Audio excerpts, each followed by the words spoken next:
Happy teachers day all my teachers. అప్పుడు మనం చదువుకునే ఏజ్లో మనమైతే టీచర్స్కి అయితే ఆ సార్ కొడుతాండ్రు ఈ సార్ కొడుతాండ్రు అని అయితే మనం అనుకునేటోళ్ళము. కానీ మనం ఇప్పుడు ఒక తల్లి అయినాక మనం ఒక ఇద్దరో ఒక్కలో పిల్లలం కంటేనే వాళ్ళను చూసుకోవడం సాలు అవుతుంది.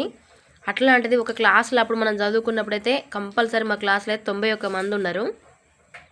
అంతమందిని ఒక సబ్జెక్ట్ నుంచి ఒక్కసారి వచ్చి మెయింటైన్ చేసిండంటే అసలుకి సూపర్. అంటే సార్ వాళ్ళు అంటే గ్రేటు. అంటే మాకు అందరు అప్పుడు సార్ వాళ్ళే ఉండేది. మళ్ళీ ఈవెన్ మళ్ళీ కాలేజీకి పోయినా కూడా అందరు సార్ వాళ్ళే. టీచర్స్ అని అంటే లేడీస్ టీచర్స్ అనేది అయితే ఎక్కువ లేరు, అందరైతే సార్ వాళ్ళే. అసలు వాళ్ళు ఎంత మంచి చదువు చెప్పిళ్ళు ఏం కదా.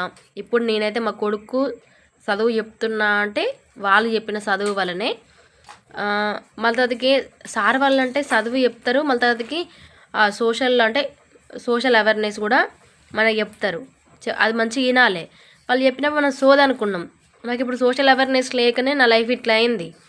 అందుకే వాళ్ళు చెప్పినప్పుడు సబ్జెక్ట్ వినకున్నా పర్లేదు, కానీ సార్ వాళ్ళు ఏదైనా సోషల్ అవేర్నెస్ గురించి చెప్పినప్పుడు అయితే పక్కా వినాలి. మా డిగ్రీలో మా ఇంగ్లీష్ సార్ అయితే ఏమని చెప్పిండంటే, అప్పుడు ప్రణయ్ను అమృత వాళ్ళ డాడీ చంపిండు చూసినావా, ఆ స్టోరీ మాకు ఒక 1 అవర్ చెప్పిండు. 1 అవర్ చెప్పినప్పుడు మేము ఏమనుకున్నామంటే ఫోన్లో చూపెట్టిండు. మా దగ్గర ఫోన్లు ఉండవు కదా, సార్ ఫోనే చూపెట్టి ఫోన్లో ఆ అమృత ప్రణయ్ గురించి అయితే ఒక 1 అవర్ క్లాస్ చెప్తే మేము ఏమనుకున్నామంటే వీడేంది విధవగాడు ఏదో లవ్ స్టోరీ గురించి మాకు చెప్తుండు అనుకున్నా. అది కూడా ఒక సోషల్ అవేర్నెస్సే. అంటే ఆ రోజు నేను సరిగ్గా వింటే అంటే ఇట్లా లవ్ అనేది పొరపాటు అనేది ఉండకపోవని నాకు ఇప్పుడు అనిపిస్తుంది.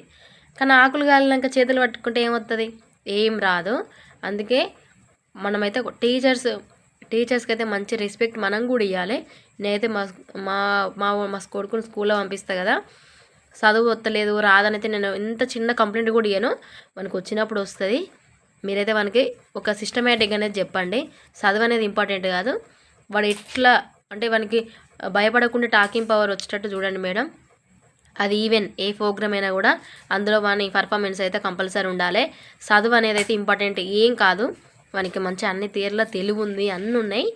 జస్ట్ మనం ఇంకా మోటివేషన్ చేయాలి. ఏది చెప్పినా కూడా 10 మందిలో కూడా మాట్లాడేటట్టు ఉండాలి అనేది చెప్తా. చదువు అనేది ఇంపార్టెంట్ కాదు. నేను చదివిన 80% ఉంది, దేనికి ఉపయోగం?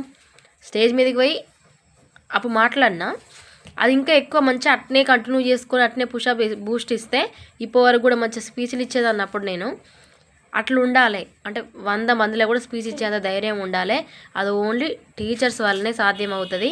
మీ పిల్లలను కూడా చదువులని అయితే ఊకే పొలుపొలు కొట్టగొల్లి.